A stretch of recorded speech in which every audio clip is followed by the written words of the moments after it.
everybody, this is Tyler with TH WebWorks. So what we're going to do today is take a look at a basic WordPress site and a very common security vulnerability having to do with it being simply out of date. So what I have here is just a basic, super simple WordPress site hosted locally on my computer. It's not a website you can go visit, it's just a demonstration WordPress. So there's some posts that we can have, just like dummy text up in here. You could leave a comment. There's a contact form, just a page with some text on it with some links and a little search function.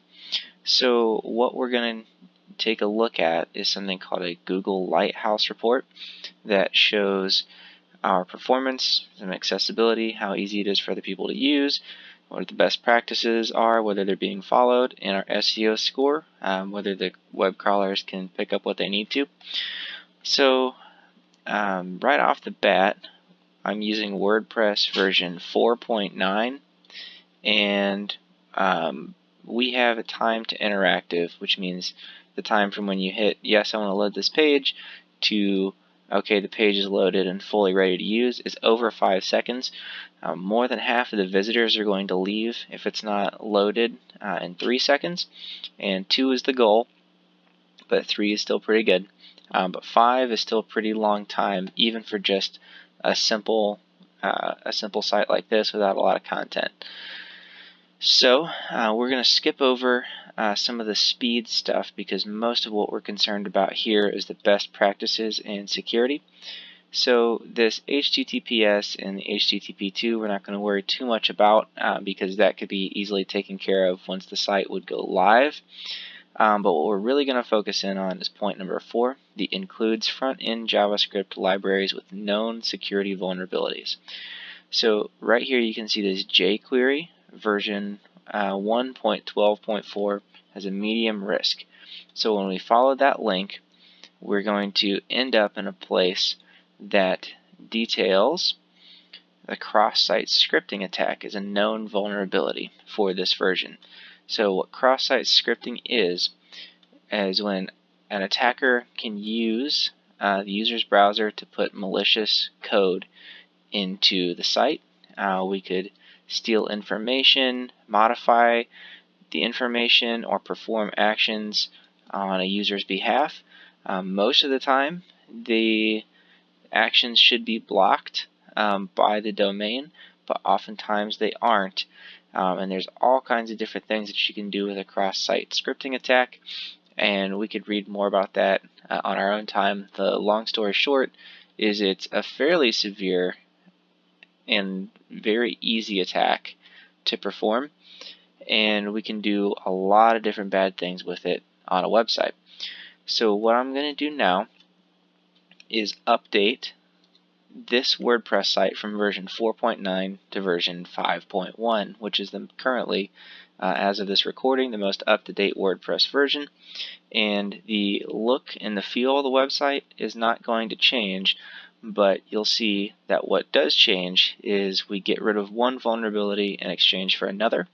And in the next section of the video, you will get to see that vulnerability. Okay, so what I've done now is I've updated from version 4.9 to version 5.1 in WordPress. The website looks exactly the same. I haven't changed any of the content on any of these pages. Everything is exactly the same in terms of appearance, but the background, what's happening behind this WordPress site, is a little bit different. So I'm going to show you the new Lighthouse report, and I'm just going to go straight to the best practices. Everything else is basically the same. So you notice down here that the library version, it no longer says jQuery here, and it says Bootstrap. So again, these are the front-end JavaScript libraries with known security issues. We have gotten rid of one issue, but another one has cropped up during our WordPress update. So there'd be 2 ways to go about fixing another vulnerability, but knowing about what the vulnerability is, we have to take a look over here, and we're going to see that this has a slew of cross-site scripting attacks again.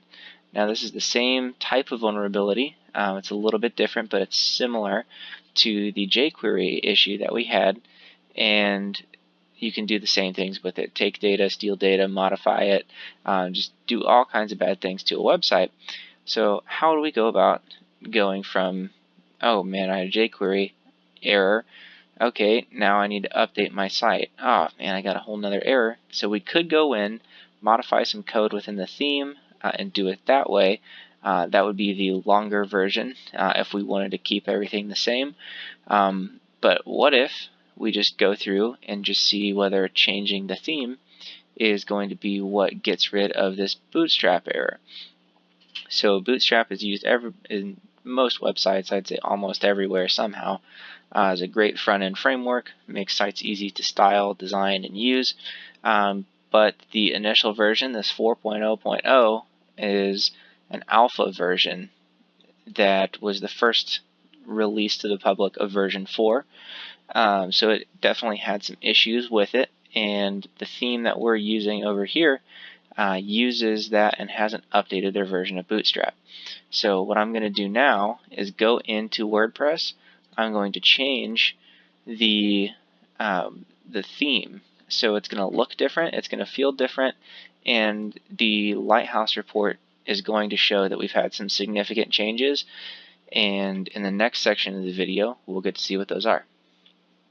Okay, so what's happened now, I'm still running version 5.1 of WordPress, but I changed the theme to one that gets rid of our bootstrap error. So you'll see that this demo post, everything is still the same content, arranged differently because the theme changed.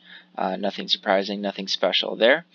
But we're going to take a look at the new Lighthouse report and notice that our performance, accessibility, best practices, and our SEO are basically through the roof. So we have gone from over 5 seconds to being interactive to under 3, which is our goal.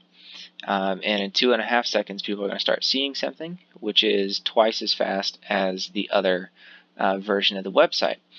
So scrolling down to these best practices here, the only thing that's not happening is using HTTP2 for the resources.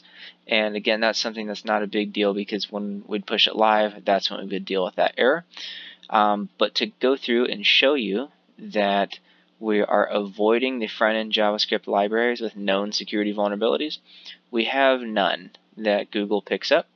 So by just updating our version of WordPress and changing our theme, and we could have also done this by keeping our theme and editing some of the code in it, which would have taken a longer time, but still could have solved the issue that way.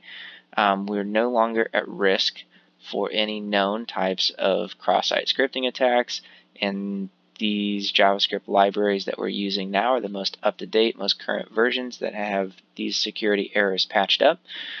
So again, this whole purpose of the video is to show you that what we can do is take a WordPress site that is already working, already designed, already ready to go, and go through and update its security to be in line with the current best practices. And it's something that we can do pretty regularly. Most WordPress sites have some kind of vulnerability just due to the number of plugins that are used.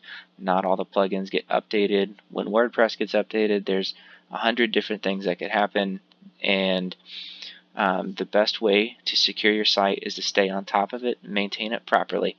So this has been Tyler with CHWebWorks, and thank you for watching the video. Again, we've secured a WordPress website today and shown that it only takes a few changes to go from an insecure site to a very secure one. So take a look at our website, contact us if you have any further questions, and we look forward to seeing you in the next video.